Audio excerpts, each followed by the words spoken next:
we had 91 youngsters who, you know, we talk about fostering kids. Well, no, this really wasn't just being foster parents. It became much bigger than that, and we had an opportunity to serve lots of children. And not many people have ever cooked and fed for over a 12-year period or 14-year period or whatever it is, that period of time that went by. And not many people have ever had that many children live in their own home. So when you think about 91 different kind of personalities, you kind of had to be pretty flexible.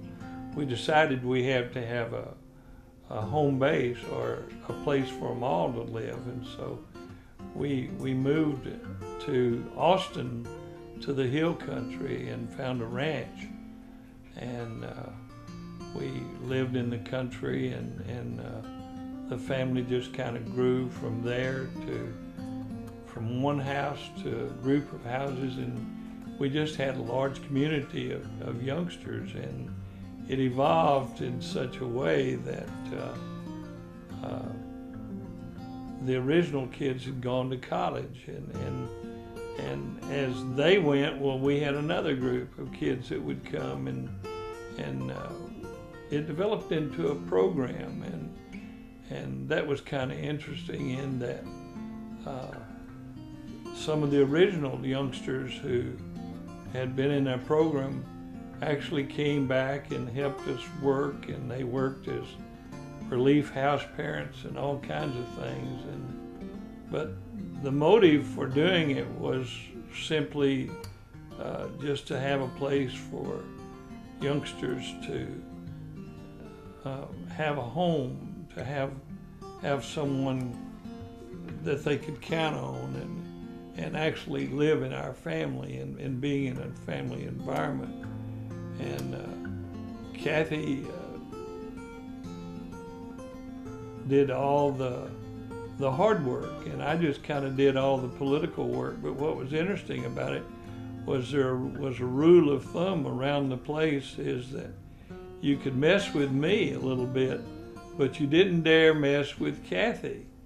And she was the matriarch who took care of everyone. As they came into our lives and then left,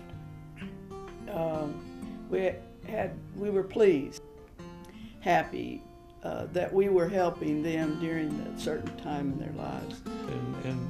And our children grew up knowing,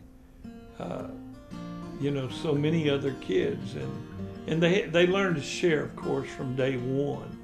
And of course, our children were born into an environment of sharing and serving, you know, and even children serve. And this is something that's very interesting, is that our children's career, for an example, Christy, our oldest daughter, her career actually, her first job out of college was in Sunny Glen Children's Home.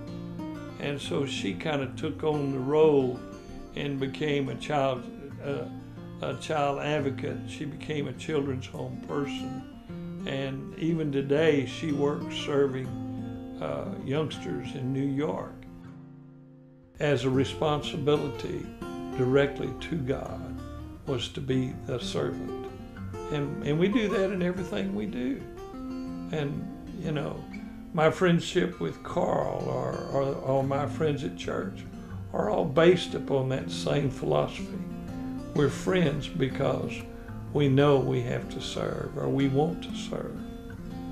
And it just continues in everything that we do, and it never ceases.